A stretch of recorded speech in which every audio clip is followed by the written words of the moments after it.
अबे ओए, 2 कौड़ी के मजदूर मल्होत्रा एंटरप्राइज कहाँ है?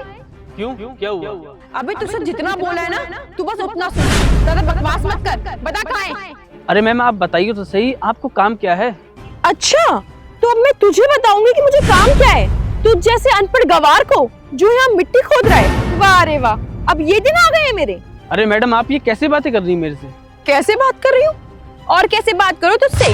तेरी औकात के हिसाब से ही बात कर रही हूँ और यही तेरी औकात है। बड़ा आया 2 कौड़ी का मजदूर। मैडम आप देखने में तो पढ़ी लिखी लगती हो, लेकिन आपके बात करने के तरीके से लगता है कि आप एकदम अनपढ़ जाहिल हैं। तूने मुझे अनपढ़ बोला? तेरी क्या औकात है मेरे सामने? कपड़े देखे अपने, इतने मैले कपड़े। और तुम जैसे लोग ना बस खेतों में जाके ये फावड़े चला सकते हो और तुम्हारी कोई औकात नहीं है। माँ बाप पैदा करके छोड़ देते हैं और तुम ये किसानी करते रहते हो दिन रात। मैडम अपनी जुबान संभाल के बात कीजिए। रही बात फावड़े चलाने की, तो फावड़ा चलाना हमारा काम है। हम खानदानी किसान हैं। जब हम फावड़ा चलाते हैं तब जाके ये फसल उगती है, हमारे खून पसीने से।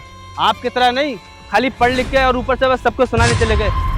जब हम पसीना बहा के खेतों में फावड़ा चलाते हैं तब जाके फसल उगती है, फिर आप जैसे लोगों के पेट में पड़ती है। अबे चुप रह, मैंने तुझसे ज्ञान नहीं मांगा है। तुझसे जितना पूछा उतना बता, या एक थप्पड़ और मारूं तेरे को।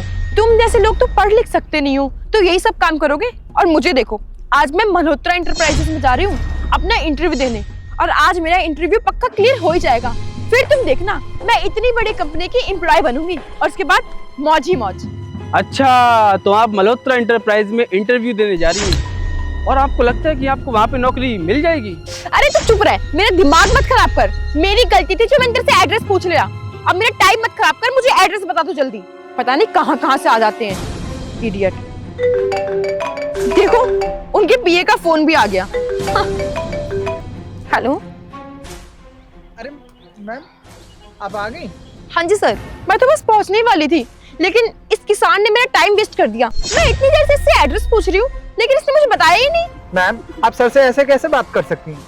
सर? आप इसको सर क्यों बोल रहे हो? अरे मैम सर नहीं बोलूं तो क्या बोलूं?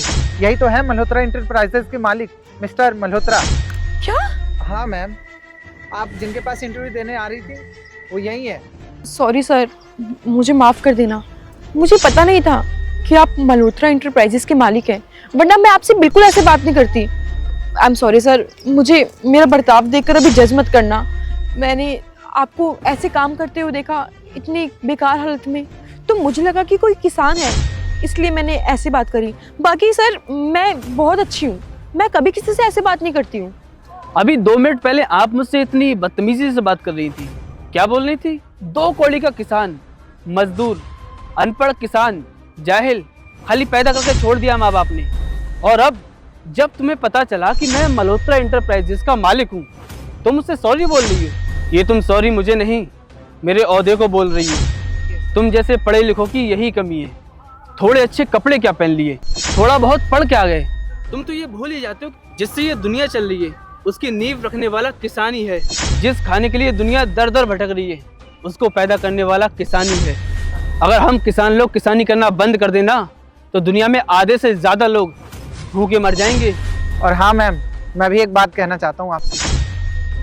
सर को किसानी करना ना इसलिए पसंद है क्योंकि उनको प्रकृति से लगाव है। जहाँ तक आपकी नज़र जा रही है ना वो सारा खेत सर का ही है। Sorry sir, I am so sorry, मुझे माफ़ कर दीजिए। मैं आगे से कभी किसी के साथ ऐसा नहीं करूँगी। मुझसे गलती हो गई सर, मैं आपके आगे हाथ जोड़ रही हूँ। प्लीज़ प्लीज़ मुझे ये जॉब दे दीजिए, मुझे जॉब की बहुत नीड है सर। प्लीज़ मैं आपके आगे हाथ जोड़ रही हूँ। कोई बात नहीं, आपको सॉरी बोलने की कोई ज़रूरत नहीं है, आपको हाथ जोड़ने की भी कोई ज़रूरत नहीं है। आपको नौकरी मिल जाएगी। आप अपना रिज्यूम राहुल को दे देना। बस एक बात का ध्यान रखना, आप अपना काम ईमानदारी से करना। Thank you sir, thank you so much. मैं आपके ये एहसान कभी नहीं भूलूंगी और मैं कल से टाइम पर जॉब पे आ जाऊंगी। Thank you.